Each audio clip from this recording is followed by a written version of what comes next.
Okay, recording has started. Again, welcome to the study hall for February 7th, 2013. Two topics today, time permitting. The first is fraction decimal percent ratio challenge problems, including working together with these quantities especially.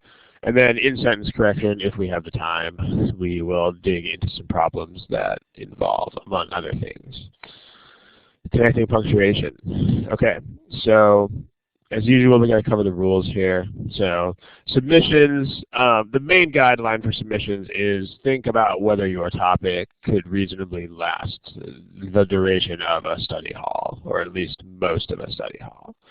That's the real thing that all of this revolves around, is could your topic last 60 to 90 minutes as a thing? So what this excludes is both things that are too general and things that are too specific. If you just send in one particular problem and there's not any sort of general inquiry surrounding it, that's not a study hall worth of material. And our goal here is to prevent the study hall from sort of devolving into like a bunch of random problems that have nothing to do with each other. So in order to keep that from happening, we don't want super specific single problems. We want those on the forum. So there's the address for the forum. If you have single items like that, that's where they go. At the same time, please don't submit things that are like the whole test at once.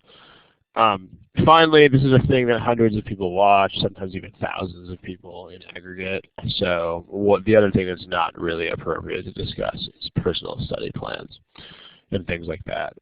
Because again, this is not this Thursdays with Ron is not like a one-on-one consulting, tutoring type of situation. It's a general workshop that's meant to have general application to lots of different students. And so a single student situation would be sort of inapposite here.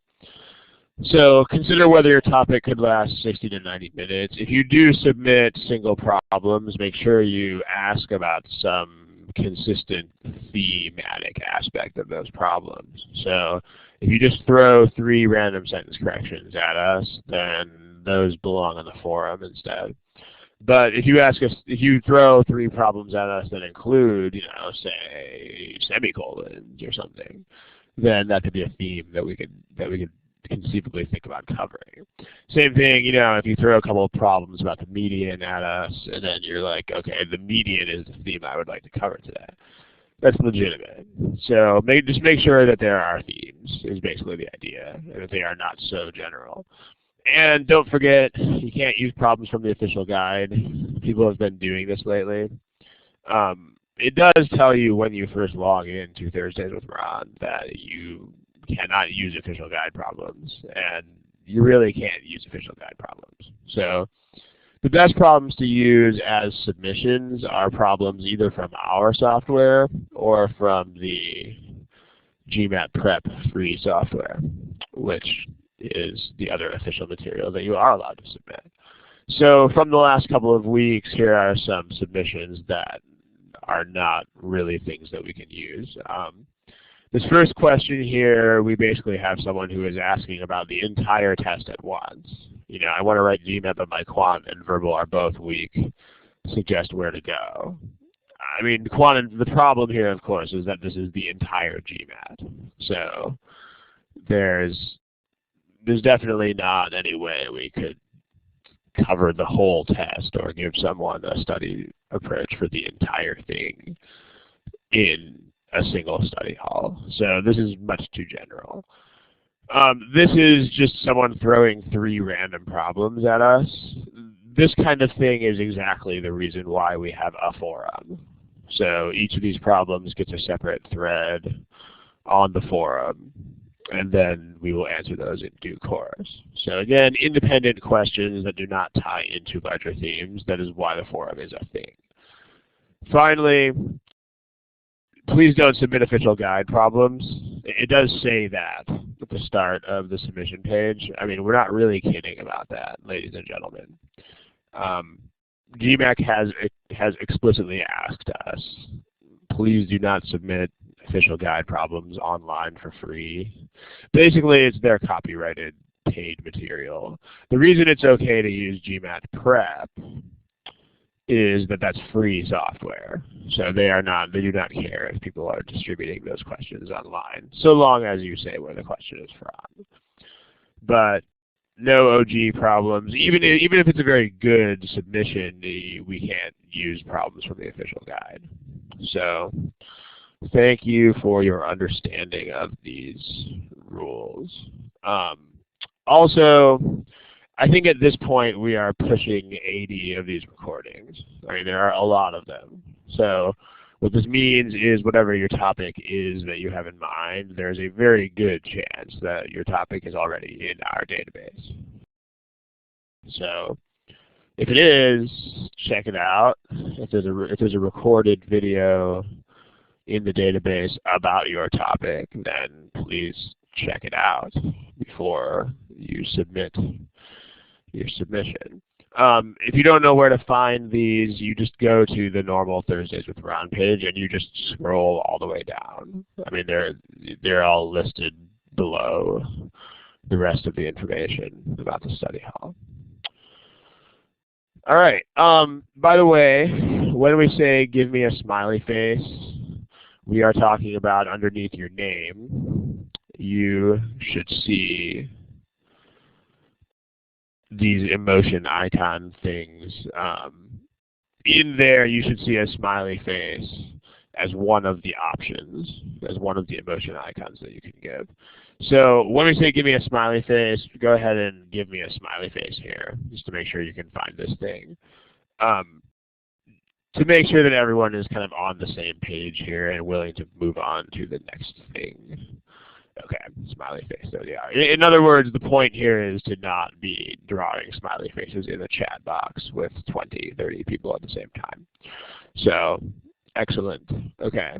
The other thing administratively is that when we put multiple choice problems up there, you're going to see these polling items. So this is where you respond to problems A, B, C, D, E answers. So when there's a multiple choice problem, that means don't write your multiple choice answer in the box for everyone to see. Like when you do these, first of all, that's what lets us do those polling statistics on the board, like the bar graphs and all that kind of stuff. Second, no one will see what other individuals respond with when you do this. So you will see the class results when I post them, but other than that, here your answers are anonymous. I mean, you guys are kind of anonymous anyway because you're all usernames, but now it's double anonymous. Like no one will see what any individual person's answer is. So okay, if you understand all of those aforementioned rules, then go ahead and give me a smiley face. Again, this type of smiley face that is located there. All right, so again, in case you just showed up, a couple of you guys look like you just showed up. In case you did, the topic for today is some challenge problems that combine fractions, percents, and ratios, and then time permitting, we will jump into a certain amount of sentence correction with connecting punctuation. Okay, again, Ninad Shah. Give me a smiley face means please don't put the smiley face in the chat box. It means use that smiley face that is right there underneath your name. I mean, yours will not say my name, but your name will be here, and then you'll see this is a pull-down menu of face icons, and so that's where the smiley face will be found. Okay, so remember when we have multiple choice problems for your pleasure and excitement, please answer them here. With those, there are multiple choice options once you click there. So please use those options. And let's go ahead and start with a problem. Go ahead and try this problem. So again, remember, here's where your multiple choice answers are found. And here's a timer.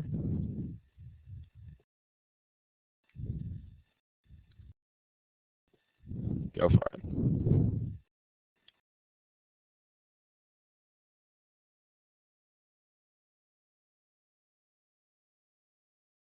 Okay, ladies and gentlemen, please go ahead and pick some sort of answer to this problem. Remember, by the way, the GMAT doesn't let you not pick answers. So even if you're relatively new to this, especially, make sure you notice this. There's no such thing as a non-answer or a non-response here. Like, you have to pick something that is a thing. So even if it's a guess, that's how the GMAT works. You have to guess. So go ahead and guess if you have to guess. Take like 10 or 15 more seconds.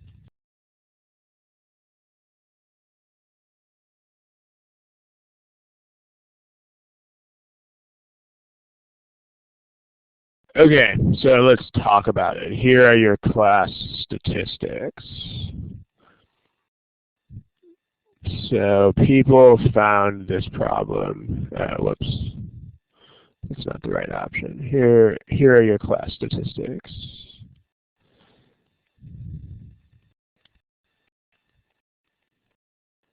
There you go. Okay, so it looks like we are kind of all over the place on this one. Again, we have 3 non-responses. One of the 4 non-responses down there is me, but if you are one of the 3 people who didn't answer the question, again, make sure you know. I think a couple of you may have just gotten here, but again, make sure you know that you are not. There's no such thing as a non-response on the GMAT. I mean, if you don't answer a problem, the test will politely and silently sit there and stare at you until you decide to answer it. So just make sure you know that's a thing. Okay, did anybody solve this problem in a way that doesn't involve algebra? If you did, then details in the chat box. Did anybody circumvent algebra? Someone says pick 100. Well, let's see what happens. So, Go Bruins, what was in your list? Go ahead and tell about that while we're looking at these other things. Okay, so one of our illustrious users here says, I picked 100. So let's talk about that real quick. That's kind of the idea that we're going at here, is the idea of picking numbers. So let's take a look at that. But at the same time, let's see if we need to make any alterations to that approach. So here, let's talk about this. So does anyone have any comments about that? Just picking 100, presumably for A. So if we do that, then what we get is, so if A is 100, then that's a very nice number to increase by a percentage. So B is 5% more than 100, which means B is 105. So in the case of B equals 105, I mean, if you do a prime factorization or whatever of this number, then you do discover that this number is divisible by all 3 of those primes that are up there. This number is divisible by 3, 5, and 7. So does that mean, I mean, there is no answer option that says all 3. So,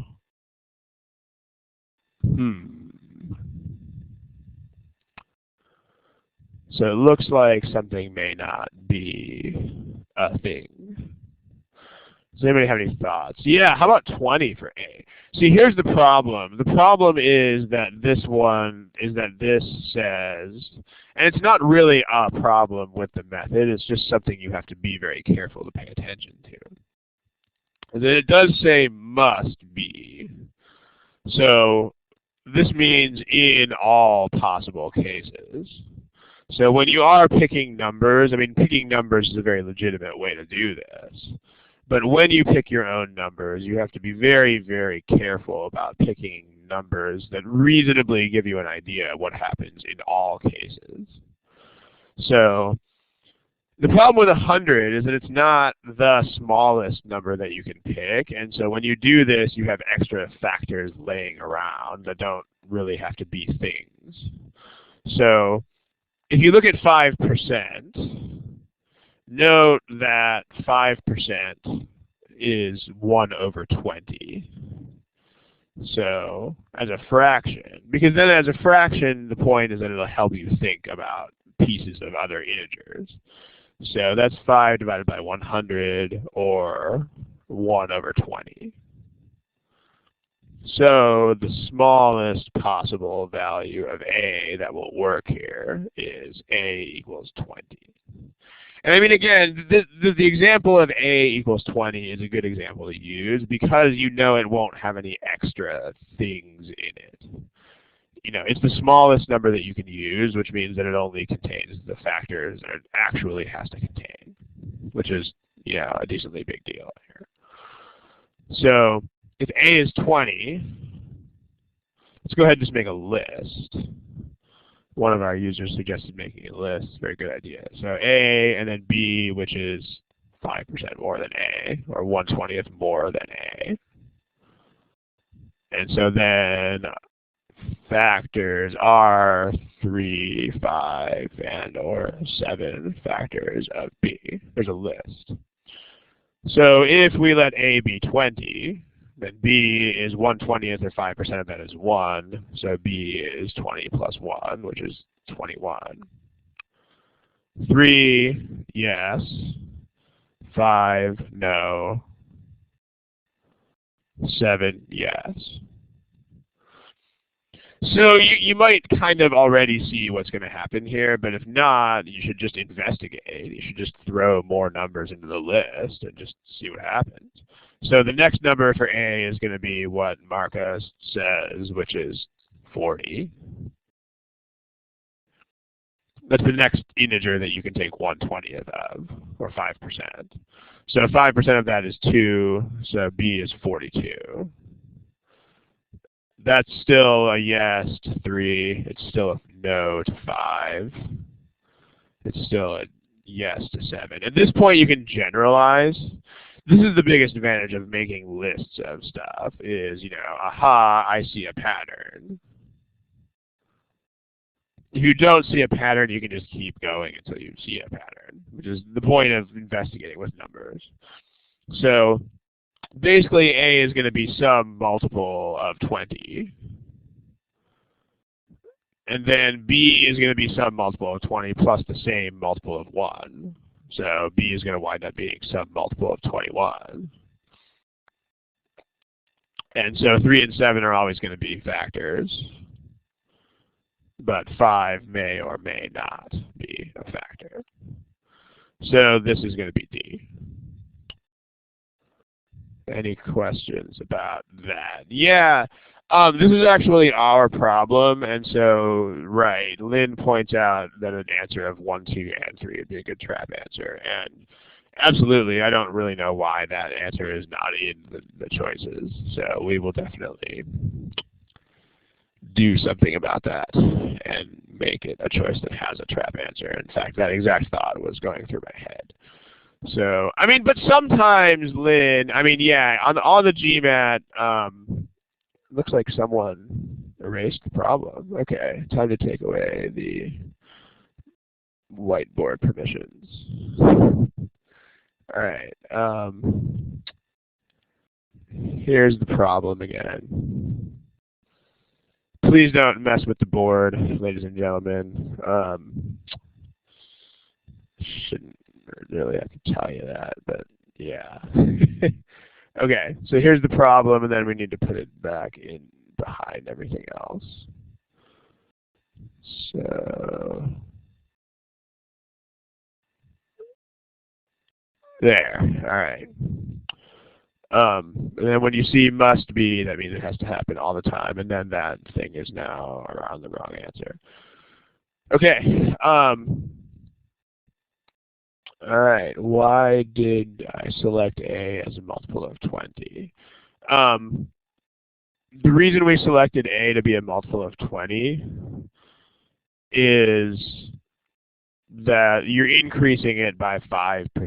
And so if we want to find the smallest number that you can do that to, because the point is to, if you pick the smallest possible number, the first thing is it'll help you discover this pattern. The second thing is, because we're looking for factors that have to be there. We don't really want extra baggage in terms of factors. And as you can see, that's the problem with picking 100 here, is that 100 has an extra 5 laying around. The 5 doesn't actually have to be there, but if you pick 100, it's there.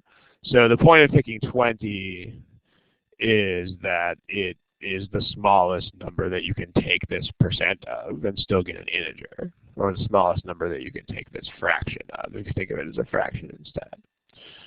So, any questions about this? Okay.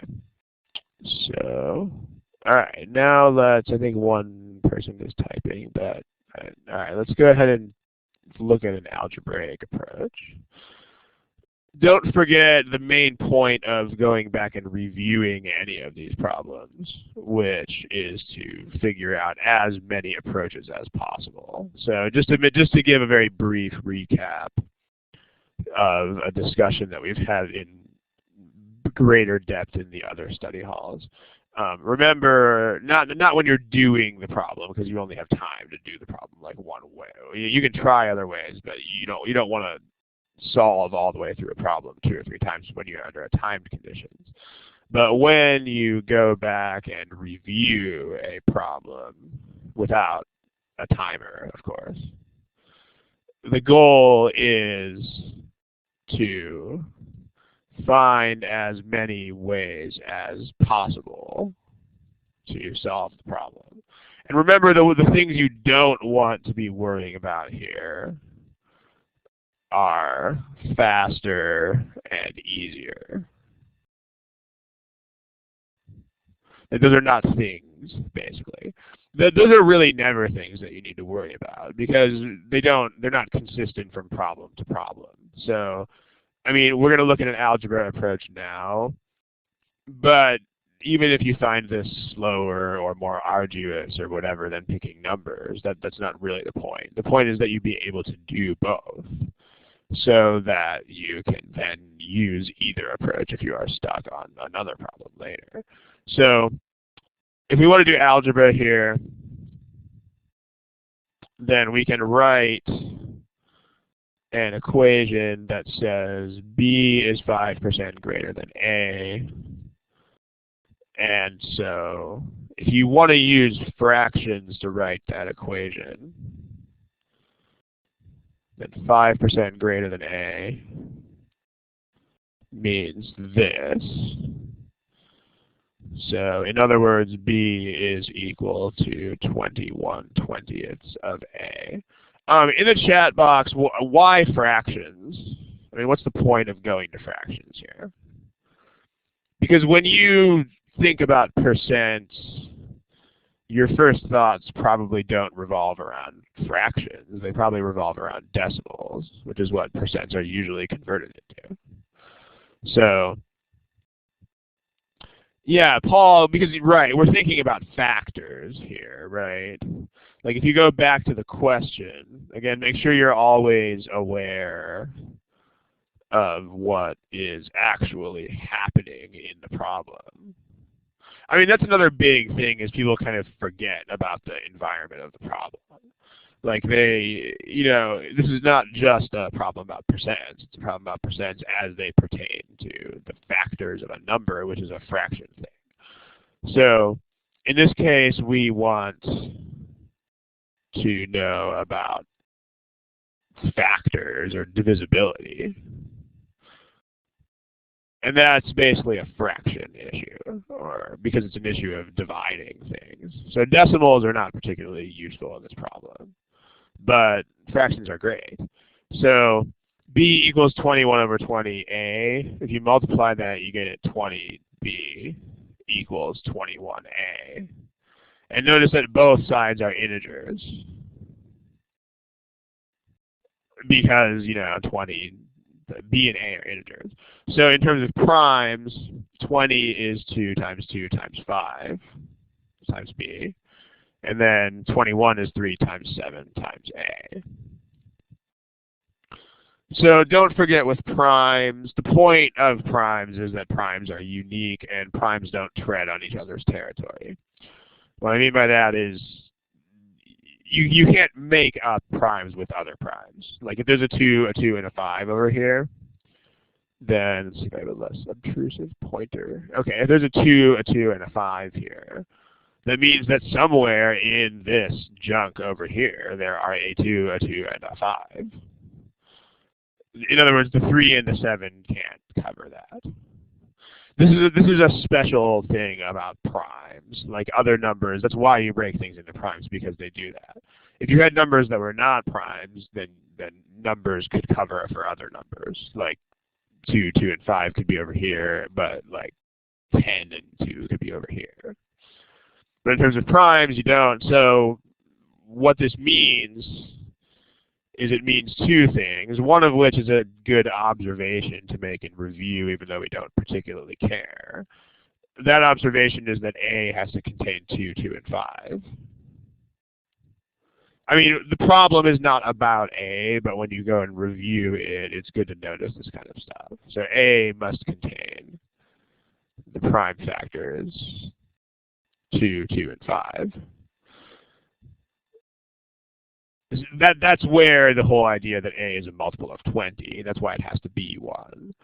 And then similarly, there's no 3 and 7 over there on the left, so that means B has to have those in it. So there's your proof. So B must contain the prime factors 3 and 7.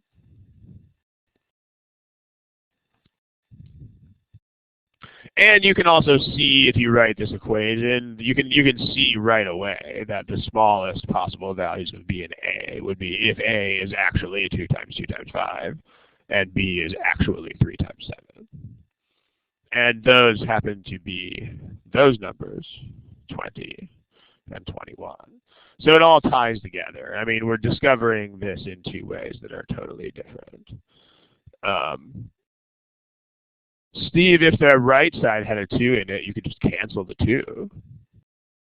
And then you could simplify your observations accordingly.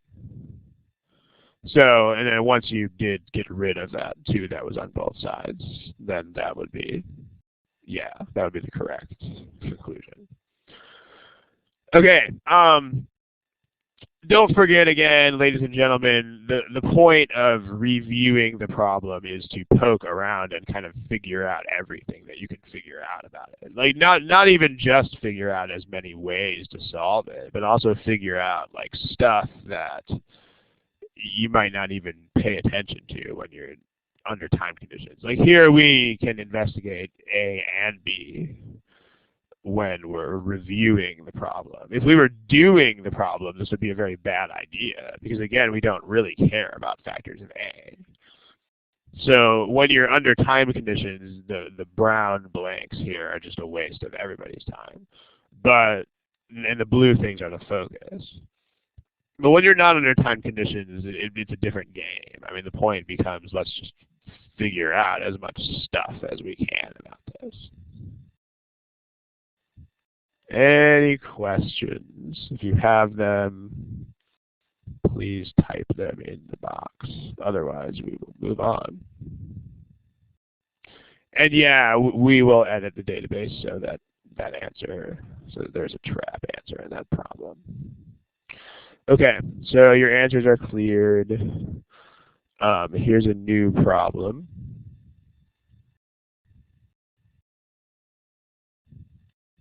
Okay, timer will show up shortly. Remember, here's where the answers are. ladies and gentlemen.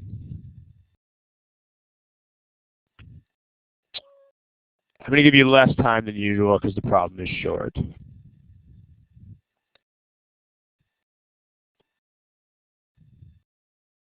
Go for it.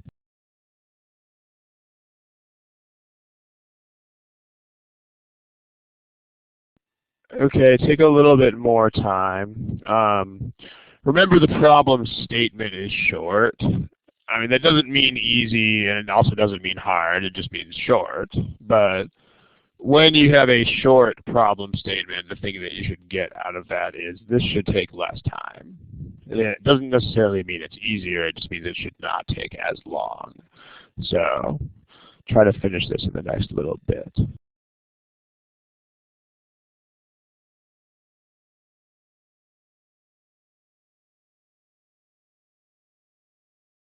Okay, out of like 22 people here, we still only have about 10 or 11 responses to the problem. So go ahead and pick something. It has now been kind of a long time. So we still have like 7 or 8 non-responses. Again, not to sound like a scolding first grade teacher here, but you cannot not answer the problem. You have to answer the problem. So you got to learn to love the idea of making a guess here. You know, it's just a thing. Okay, so here are the class responses. Again, there's still, besides me, there are still 3 non-responses here. So if you are one of those 3 non-responders, I mean, we can't keep holding up the class waiting for you, but just make sure that if that happens even a single once on the real test, then the timing of the whole exam will kind of go to heck really quickly. So you got to be very aware. This is a test of just kind of getting up and getting moving more than anything else. So we are, again, kind of all over the place on this one. So there's going to be some, I mean, there's no majority answer at all here. And in fact, the correct answer to the problem is actually one of the least popular ones. But we'll see. So apparently this is a challenge problem. Okay. What is a way to do this problem that is not algebra?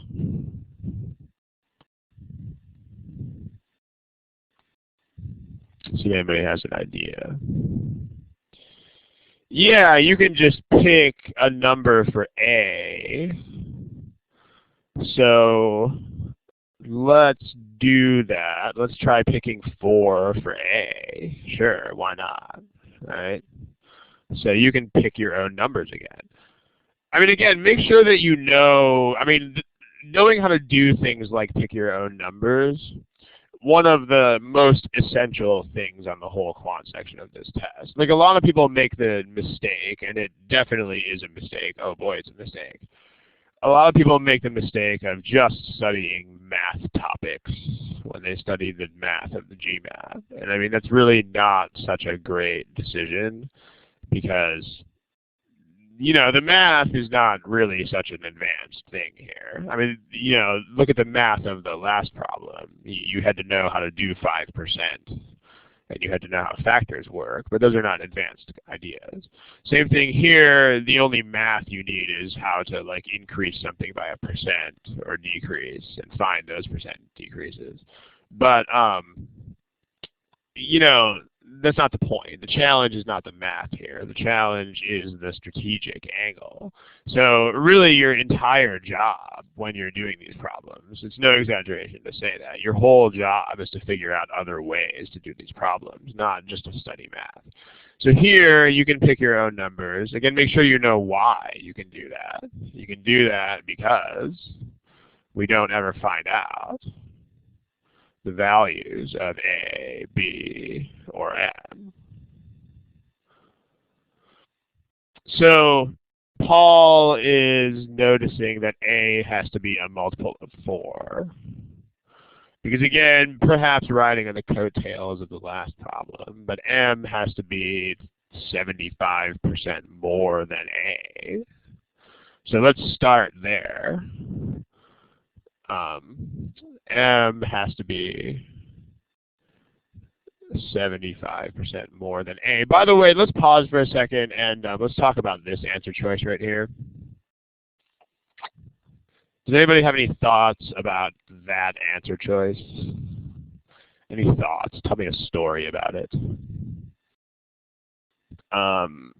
Someone says illogical. I mean, the problem is that it's not really illogical. I mean, it might be illogical if you have an exceptionally amazing grasp of numerical intuition, but the problem is that this answer is very logical for a lot of people. And so it's what Elliot is saying. This is a trap. Okay, now, here's something, I mean, you don't want to circumscribe this sort of idea too precisely with rules and whatnot, but you just want to make sure that you understand this. Like, when it comes to choices like that one, the idea here is that if something is too good to be true, then it's not true. It's like real life, you know. Anything that looks like it's too sweet of a deal is probably not a deal. So, if it looks too good to be true, then, well, you know what. So, trap answer. I mean, in general on this test, you will notice this is how they roll. I mean, if there is an answer that's like, oh, that looks so obvious to me without doing any work, I mean, ladies and gentlemen, do not pick that answer. It's not going to be right. So, okay. In other words, if you're thinking that, oh, you know, M is the average, and so if one of the things is 75% more, then the other one's 70% less. Oops, yeah, no. So we'll see why not in a second, but way too easy. You should be very suspicious. So M is 75% more than A. 75% is 3/4. So this means that A, yeah, there's a fixed number, not percentage. Then, right, that's why we're, yeah, Paul, that's exactly the rationale behind this picking numbers method. That's why this works. Because for any fixed choice of number, it's got to turn out the same. So A has to be a number that you can take 75% of. So Paul says let's let A be 4. You could also let A be 100, but you could do either one. So let's let A be 4. So this means that M is 75% more than 4, which is 75% of 4 is 3. So M is 7. So these are very nice numbers.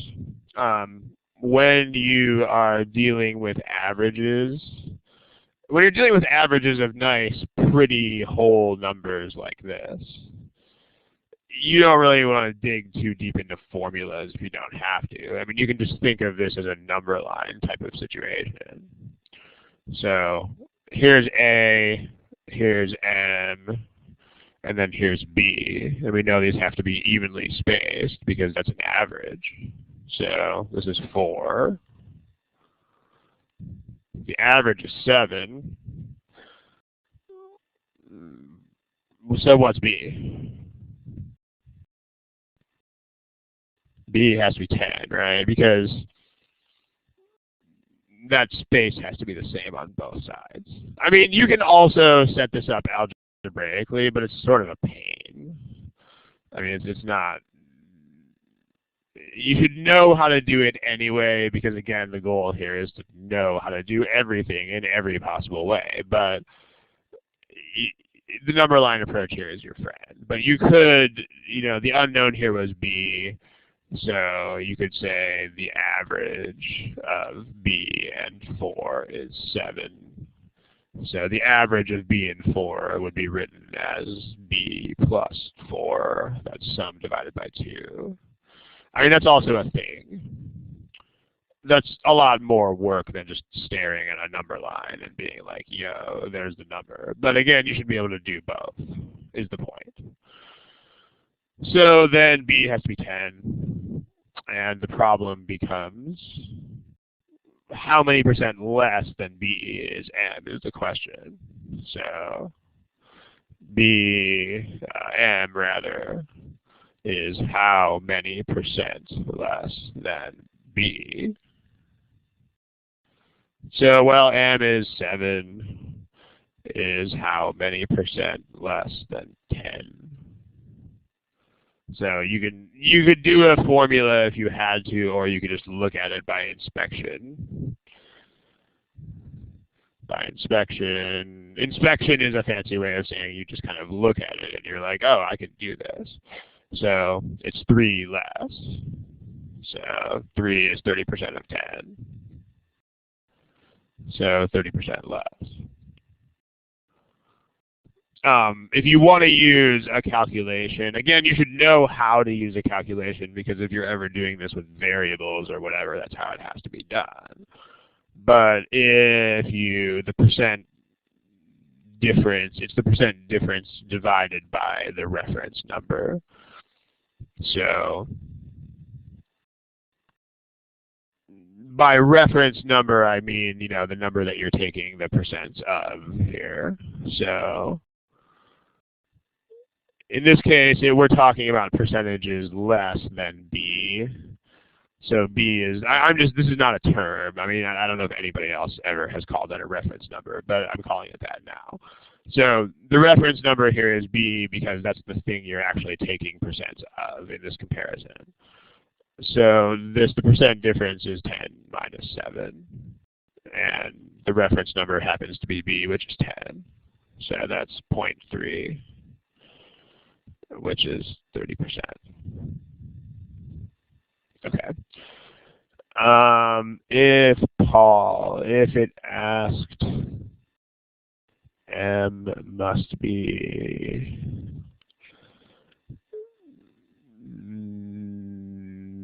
yeah, okay, let's do that on the next page. Before we have that, does anybody have any questions about the approach that is currently on the board? Because we are out of space, which means that we will have to kill this page and move on to another page. So Paul will get you in a second. If anybody has any questions about what is currently up there, let's hit that first.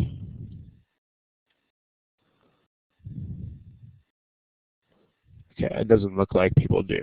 So here's the question again that Paul is asking, and then here's the problem again. Okay, so again, the result was of the last method was we picked A is 4, which means that M wound up being 7 and B wound up being 10. And 10 is 7 rather is 30% less than 10. So Paul says, okay, I get what you're doing here. What confused me a little bit was this. I don't know if you happen to be like a programmer or anything, but I know that in like the only programming languages I know are like programming calculators and stuff. But I know that you can do things like M, then you do things to M, and then you like make that back into M again. Like M plus 1 equals M. The problem is in math, you can't do that. You can't make the same letter stand for different things before and after. So like this is, I get what you mean here, but like the point is that this M would be like the new M after you increase it, and this M would be like the old M before you increase it. So just make sure you know how these things would have to be worded on the exam. Like this would, they would have to write this as something like, by how much would M have to be increased to equal B? Because then there's M is not the after value is the point. You can't make it the before and the after. So m is just this number. So by how much would you have to increase m to equal b? And then, so yeah, that's what you would get. It would be, I think that's the approximate value, but it would be, you know, increase divided by reference number. So in this case, the reference number is m. Also, it would have to say by what percent. Not to be a jerk or anything here, but what is actually the answer to what's actually the answer to that question? Oh, it says percent. Okay. But if it just said how much, right now the hand is on top of the percent. If it just said how much, then the answer would be what? If it just said how much without a percent sign, yeah, then it would be, well, it would be 3. You would have to increase it by 3. You'd have to make it go from 7 to 10. So let me just write that on the board just in case that confuses anybody. Like, by how much? I mean, in general, there'd be no answer because m doesn't have to be 7. But yeah, by how much would m have to increase? So for this example, it would be 3, but in general, it would be I don't know. Or like Abhishek is saying insufficient. If this were a data sufficiency setup, then yeah, it would be insufficient. So in general, like for this example, 3. But in general, we don't know. Because again, A and M and B could be bigger numbers. So, but as a percentage, everything is fixed. All right, but back to this increase of a reference number, and with these numbers would be an increase of plus 3 divided by 7. So yeah, that's 3/7, which is my calculator says that that's actually about 42.9%. So 0.42857 da da da da da. So approximately 42.9%. But yeah, that's basically the idea. All right, now Lynn says, let's go ahead and make another page. Here's what Lynn has to say about this.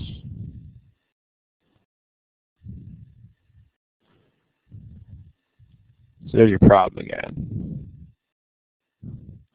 Does anybody know, I think you guys probably know how I roll by this point, but does anybody know what my response to that is going to be?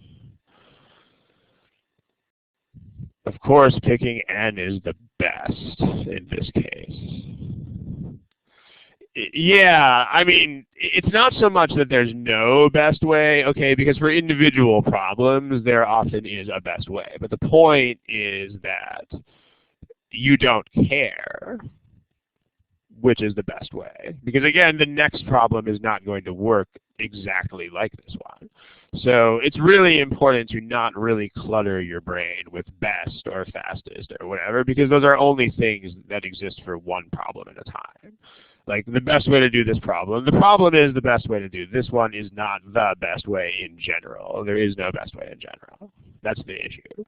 So, you know, it's the best way to do this one, and then as soon as you walk away from this one, oh well. Yeah, Abhishek, yeah, just a second, buddy. So with this one, you don't care. All right, we're going to do an algebra approach here in a sec, but Abhishek says the first page. There's the first page. So give me the smiley face or whatever when you're done with your screenshot.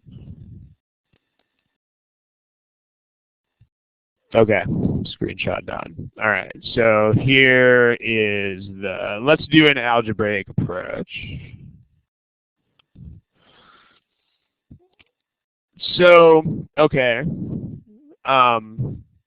what this means is if m is 75% greater, then someone wrote this in the box already. I think, I want to say Marcos wrote this. If m is 75% more than a, then that means that m is, you can use either. Again, fractions, Paul says fractions are still better, right? This is another thing that you don't care about. I mean, you should actually try to, let me just stack it right on top of that other question. You still don't care. I mean, you want to try to get this to happen in as many ways as you can. I mean, fractions are not as essential here because there's nothing here that depends on the idea of fractions. Like in the last problem, you had factors of a number that were primes, and decimals are not really your friend there.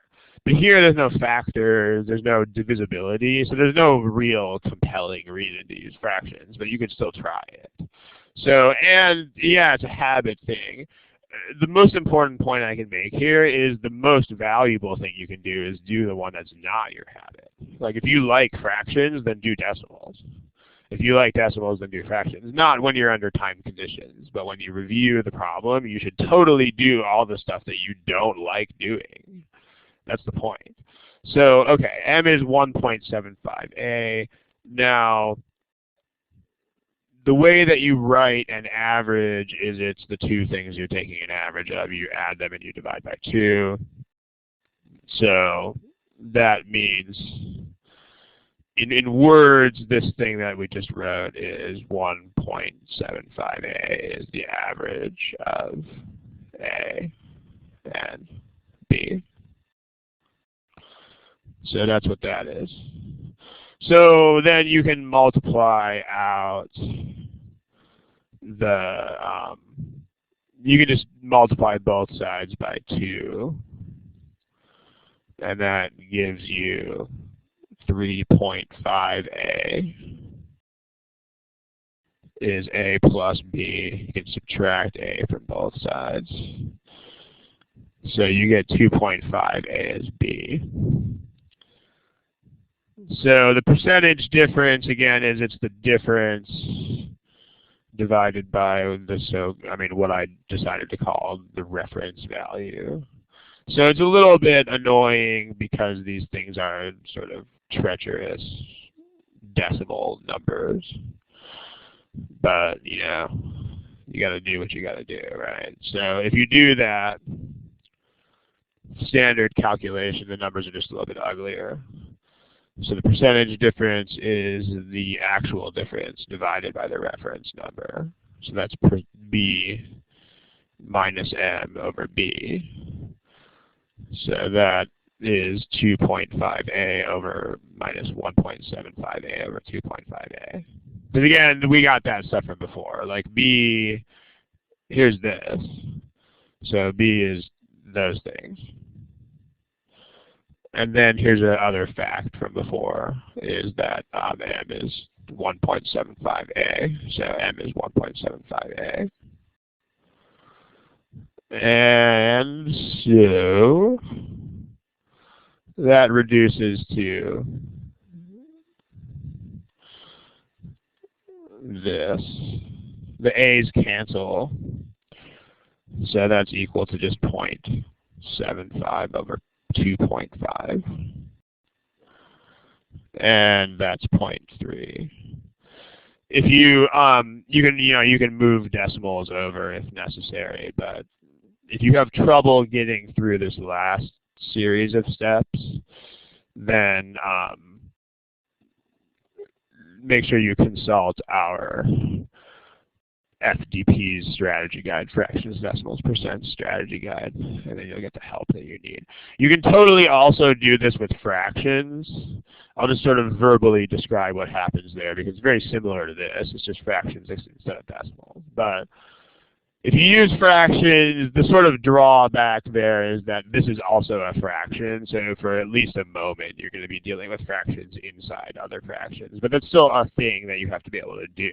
So you should practice it. If you do fractions, you'll get m is 7/4 a.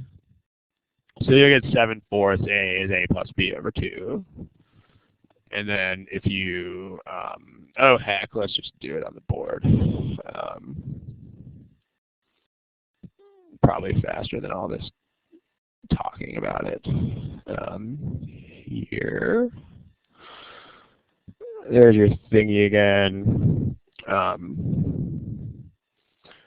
What I'm going to do here to make this a little bit more efficient is I'm going to open up Microsoft Equation Editor and import equations from that. So there'll be a little bit of a moment of waiting.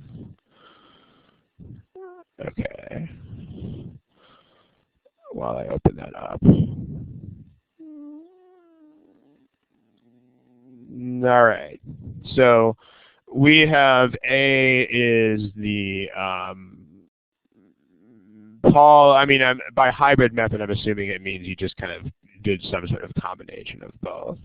So M is 75% more than A with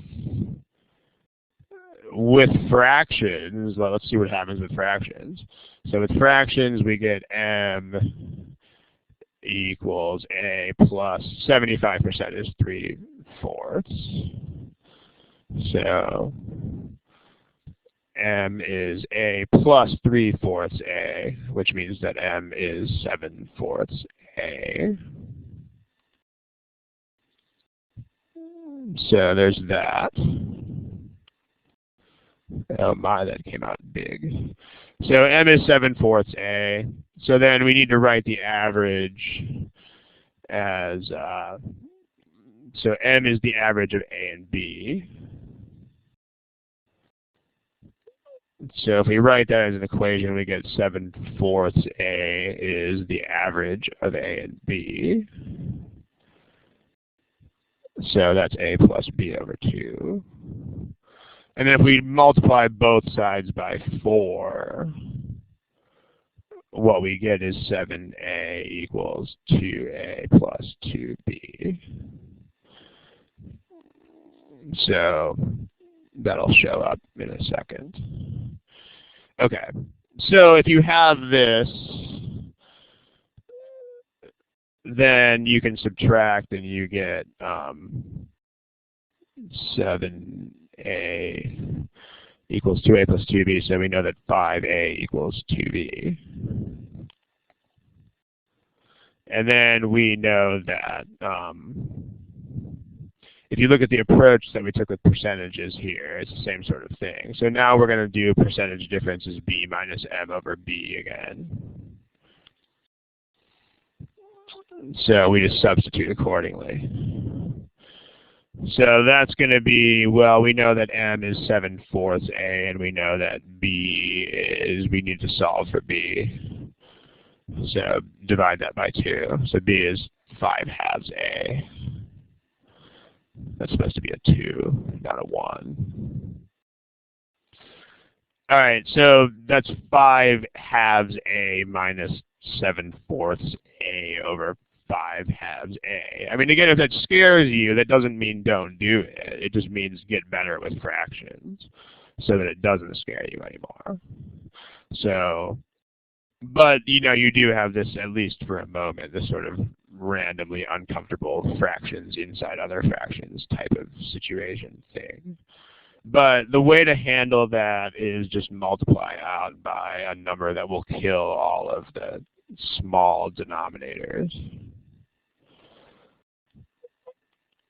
So we can multiply that by 4 on the top and on the bottom. So times 4 by everything and times 4 by everything. So that is going to give us 10 minus 7 over 10. So that's 30%. So there's so many ways that we can do it. Let's see. Lynn says we can do algebra then pick a number. Yeah, you totally can.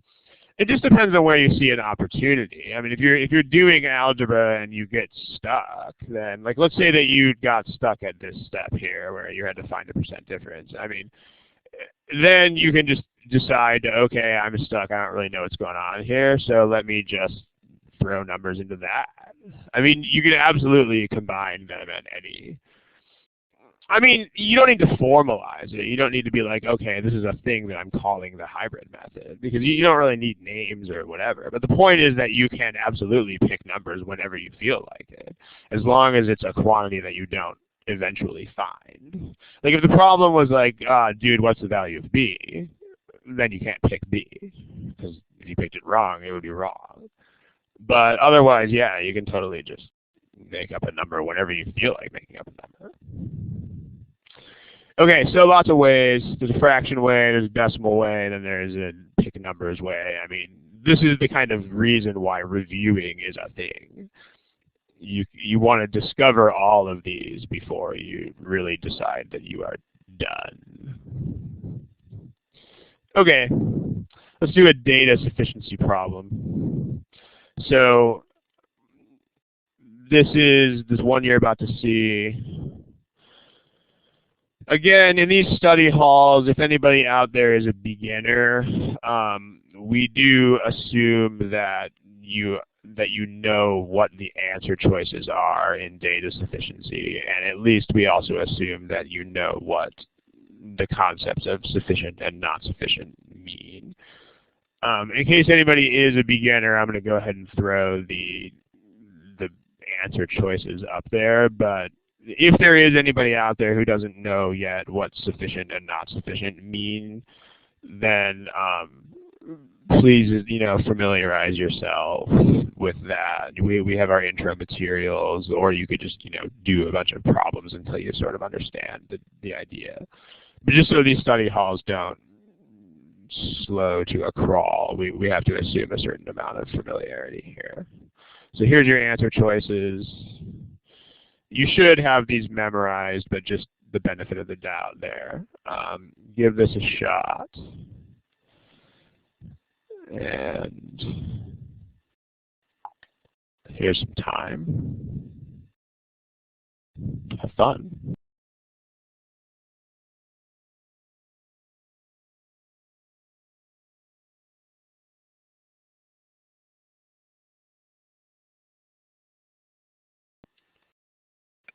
All right. Let's wrap it pretty soon. Again, you know what we're going to say by now, but you got to pick something that is a something. So, give you a few more seconds to do that if necessary.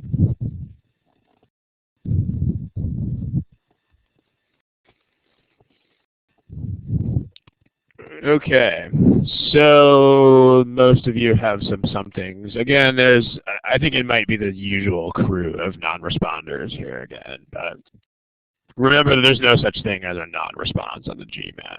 So, all right, let's get that out of the way. Here's your class responses. There you go.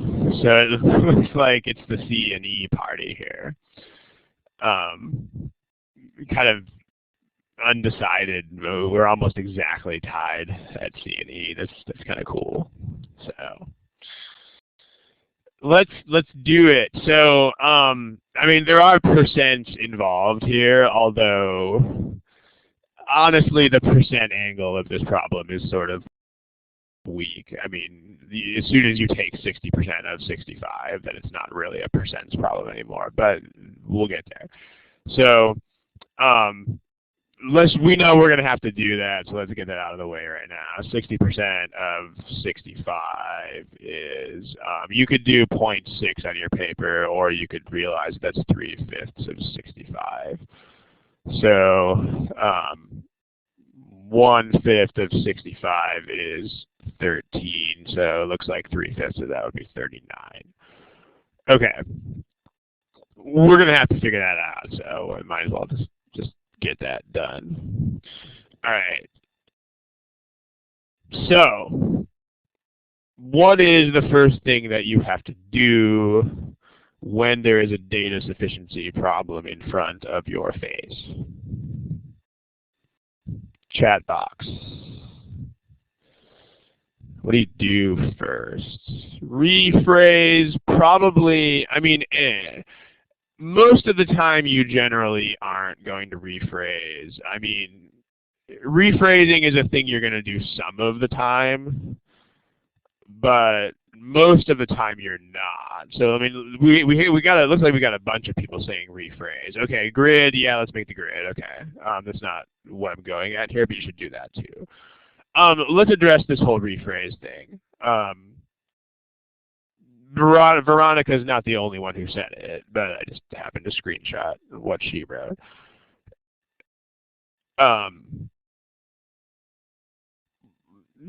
Is rephrasing, here's the deal with rephrasing. I mean, what you should do is kind of think about whether you have to rephrase. But here's the basic deal with that. If the question is like weird or awkward or cumbersome, then try to rephrase it. But if the question is not weird or awkward or cumbersome, then don't bother. I mean, in other words, if the question is already perfectly understandable, then there's no point in spending time trying to transform it into a different form. So, like, and I mean, again, this is a subjective judgment, but the point is that rephrasing is really a useful thing. The thing that's useful is rephrasing, it becomes a useful thing when it takes horribly awkward, weirdo questions and makes them less weird. So, like, as a couple examples of what I mean by horribly awkward, weirdo questions,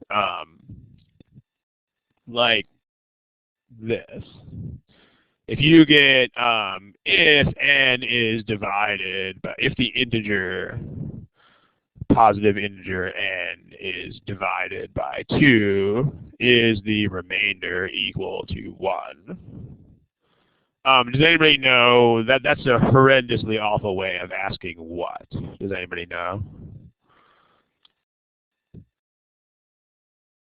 Yeah, I mean, if you don't know that right away, you don't have to memorize that, but if you don't have it memorized or if you don't understand right away, just think about numbers that do that. Like the numbers that divide, they give you a remainder of 1 are like 3 and 5 and 7 and so on. So this just means, is it odd?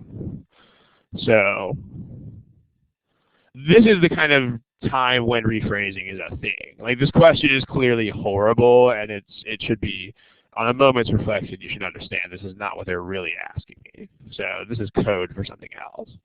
Or if you get, you know, is x plus 3y equal to 3x plus y?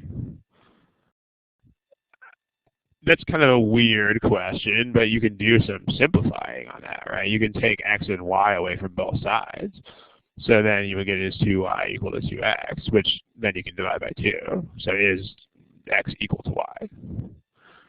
Or, you know, was Carl at least 31 years old on New Year's Day 2011? I mean, that's kind of needlessly weird. So you can just go back to Carl's actual birth date. So was Carl born before 1980? So on the other hand, if the question is not very weird, then don't waste your time. Like if the question is already something like one of these, that, or that, or that. And I mean, most questions honestly don't need to be rephrased. A lot of them do, so that is a useful thing to think about. It's not like, oh, don't think about it.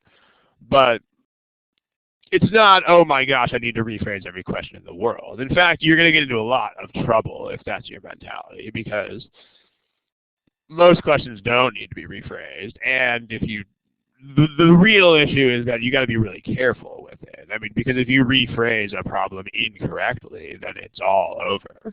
I mean, then you've lost the problem. So be judicious with it. Be careful. It's not like, you know, rephrasing is a pretty powerful cannon. You don't want to just fire it at everything in the world. So, okay. So here, I mean, we don't really need to rephrase this question other than maybe making that 50. So did it win at least 50 games? Now let me tell you where I'm going with this I'm going to go ahead and kill that rephrasing discussion there.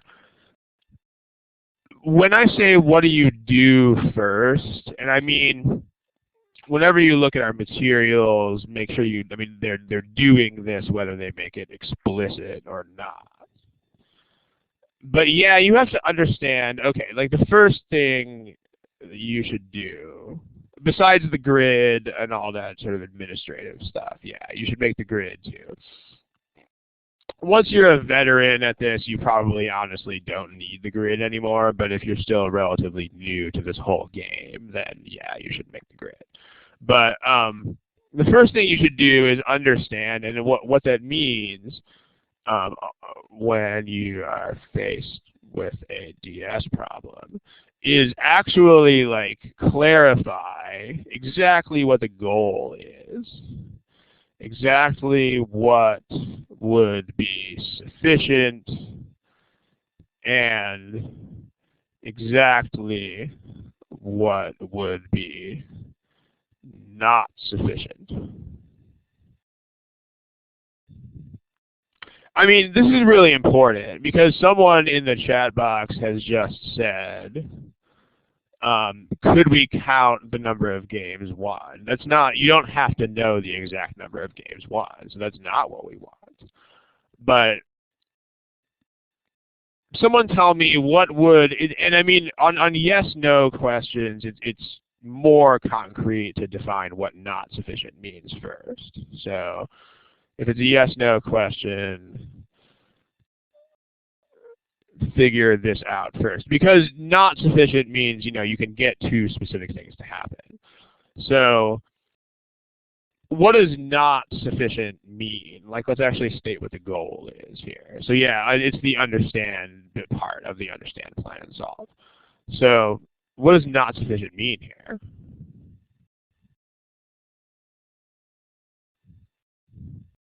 Remember that yes-no questions, not sufficient. Well, don't give me yeses and nos, though. I mean, give me specific facts about numbers of games. That's the whole point.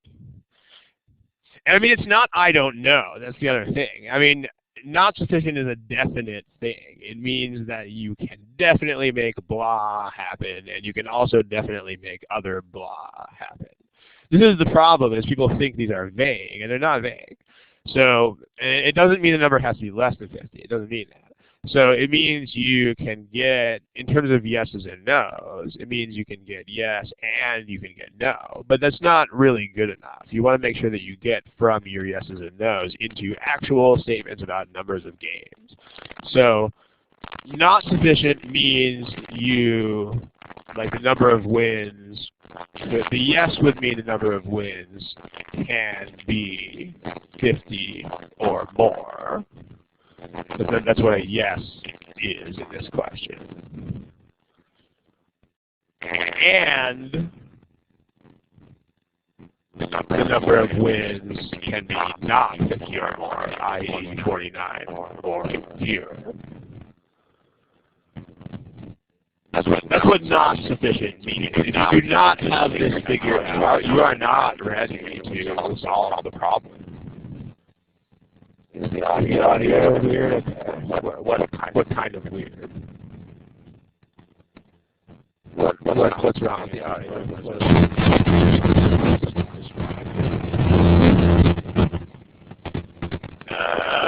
Echo.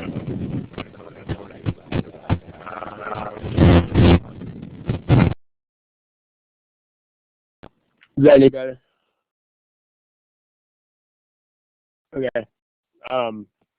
Let's stick with that for the time being. Okay, if you don't have this figured out, you're not ready to start this problem yet. Really, really, really important. And then sufficient is only one of those can happen. In a yes-no question, only one of these results can happen. When you have a yes-no question, this is a good protocol to follow. Start by defining what not sufficient is, because not sufficient is these two concrete cases that you can get both of. And then sufficient means only one of them is a thing. So again, I know I've said this like 18 billion zillion times already, but if you do not explicitly know that this is your goal, then you are not ready to solve this problem. So, and when people still, what am I doing, Ron? I am teaching the study hall. What are you asking me? If you don't have this figured out, then it's like trying to play, if you don't have that figured out, it's like trying to play soccer without knowing that you're supposed to put the ball in the net, you know, which, I mean, I don't know if I made this analogy in these study halls before, but it's a really good analogy. Like, think about if you were an outer space alien watching a soccer game, and you really didn't know that putting the ball in the net was the point. I mean, there's two things that would happen. The first thing is you obviously wouldn't understand the game. But the second thing that would happen is it would look so much more complicated than it really is, because, oh my gosh, there are 22 players running around, and I have no idea why any of them are going anywhere.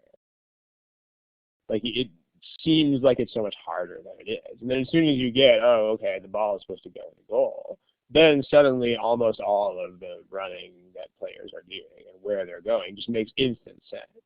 Like, same thing here. As soon as you realize this is the point, as soon as you have a goal to run at, then a lot of stuff will just fall into place. You'll realize these problems are not as complicated as you think they are. So, okay, statement one. Okay, well, this means the team won the first 39 games. Well, 39 of the first 65. So this means of the last 35, we don't know. So can you get 50 or more? Well, I mean, let's just take extreme possibilities and just see what happens. So yeah, the extremes are, you know, first extreme is 39 wins out of the first 65 games. And then 0 wins in the last 35 games. So that means 39 wins. And then the other extreme would be 39 wins in the first 65 games. And then you win all of the last 35 games. So that is the total of, that's, I don't know, 35 plus 39, whatever. The point is that it's more than 50. And again, I mean, I'm not super great at mental arithmetic. So the point is I don't need to waste my time even figuring out that that's 74. Because, again, that's not the goal. The goal is not calculate numbers. The goal is I know it's more than 50. So I don't even care what it is. All right. Statement one is not sufficient. Statement two is also not sufficient for the same reason. It's the same numbers. So you can just switch first and last in the above reasoning. So it's not sufficient. So if we have our grid up there, then A and D are out, and then B is out. Now let's combine them.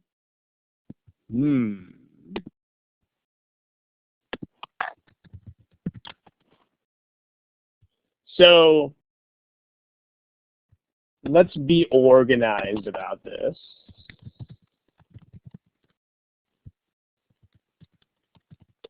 I mean, the deal here is that in the first 65 games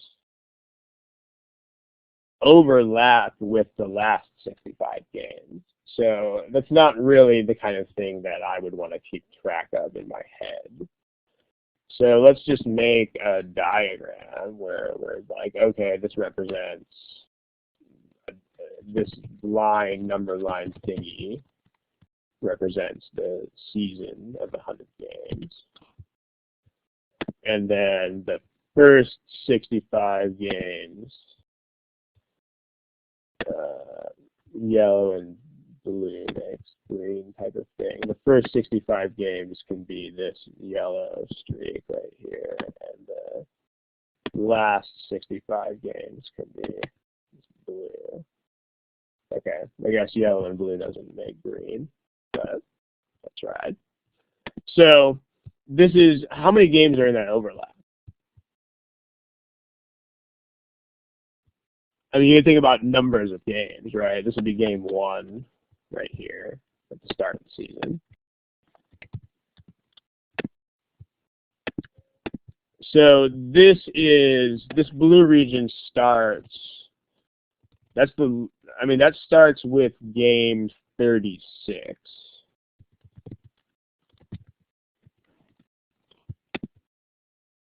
And this ends with game 35.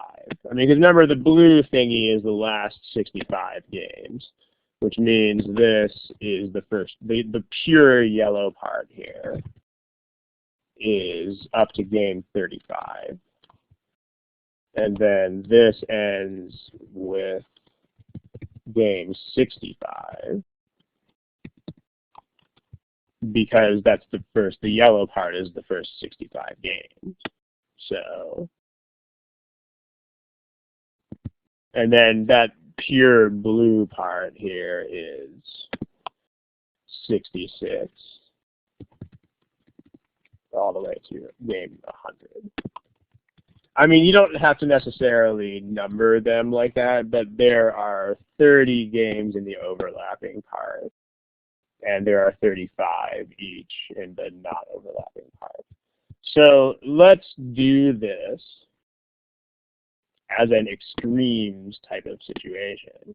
And again, extremes is not, you don't have to memorize that you'd want to do extremes here. Because again, if you have the goal, this is why you do this. Like, okay, I'm trying to get two things to happen where one is a lot of things and one is not a lot of things.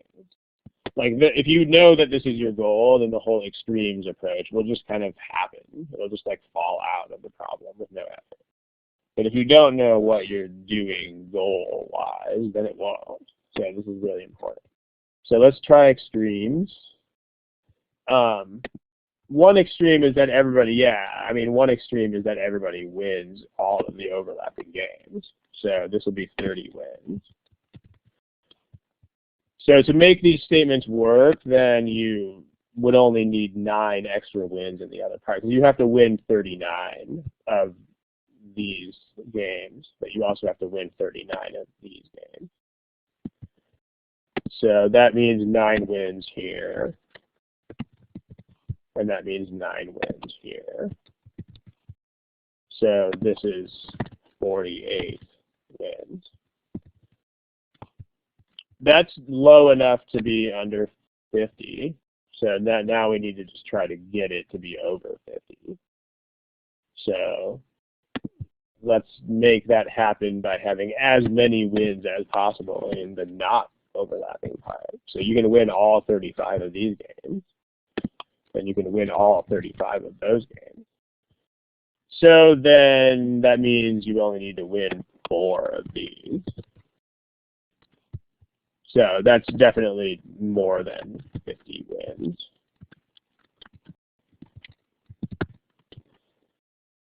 So it looks like we got both ways. So, which is still not sufficient. And overall, this is our friend E. So yeah, this problem's not really about percents, but you know, it looks like it is. And I mean, in terms of the rephrasing, if you want to call it a rephrase to go from half to 50, then that you can call it a rephrase if you want to. But just make sure you know the important part is I gotta know what the heck I'm even trying to solve for. Sounds obvious when I say it that way.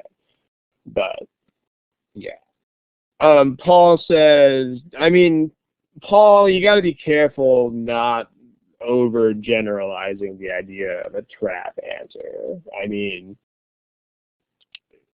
you know, the C is not a trap answer here. I mean, it's not such a trivial looking thing that someone would be like, oh, obvious. I mean, you got to limit your idea of a trap answer to something that is so obvious looking that it like jumps out at you, even if your knowledge is incomplete. Like that whole thing with 75% more and 75% less, so that other problem. Like even someone with a very tenuous knowledge of percents would think that looked obvious. Here, I mean, I don't know, nothing jumps out at me as particularly trappy about C versus E here. I mean, there's definitely nothing that appears super obvious to the common sense thing. So not really. And if you tweak the 65 even like a little bit, then I think it winds up being sufficient. Like if you change that number by a really small amount, then you can't get to below 50 anymore. But you know, try it. Try making it 75 or 60 or 70 or something and see what happens. All right. So, because one thing that's interesting about this problem is that if this number goes down, then it'll become C. But if this number goes up, it'll also become C. Like if these are 50 and 50, then that would mean no overlap, and so it would mean they won 60% of everything. So that would be C. And then if these were numbers that were close enough to 100, then they would have to win enough games in the overlap that it would, again, have to be more than 50. So the number 65 here is sort of magical. So it's interesting. But try it, you know, try throwing a different number in there and just watch what happens. Like, I don't know exactly where it would switch from being C to being E, but the point is that it would on both sides. And again, when you review the problem, you can do stuff like that. I mean, you can actually change the number and then see what happens. The disadvantage of doing that, of course, is then there's no answer key anymore because you changed the problem. But it's more of the let's try to get as much learning as possible out of this thing that's in front of me. So, yeah. All right, we are a little bit over time here, so we're going to quit it. But thank you for attending. So we didn't get to do any of the sentence corrections today, which means that is probably going to be the next study hall topic. I think the recordings are available. I mean, it's whenever the tech people get a chance to post it, but I believe that it is usually the Monday that follows. It's somewhere around there. So, yeah. Okay. I don't know about Venn diagram, but Guang, if it's maybe you could take a screenshot of it or something. Which problem was it? I don't know which problem that problem is. Venn diagram, I don't know how you would do that because this is not a Venn diagram type of. Maybe you could. I mean, you could. I guess you could have a Venn diagram that would just be like a kind of same thing as this thing we have as a number line. I mean, you could have. I mean, that could be a Venn diagram circle thingy, and then that could be another one. Yeah, you could do that. So yeah, it could be a Venn diagram, Veronica. In fact, yeah, it's the same as what we got here.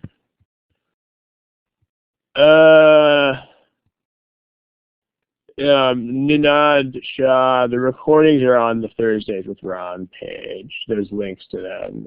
You just scroll down on that page. And they don't go up right away. They go up the following week at some point. All right. Okay, but Veronica, as long as it makes some sense now. All right, someone asked about the 1.75. I mean, we got a few slides of this guy. We got like 4 slides of this. So, Guang, which one did you want the screenshot of?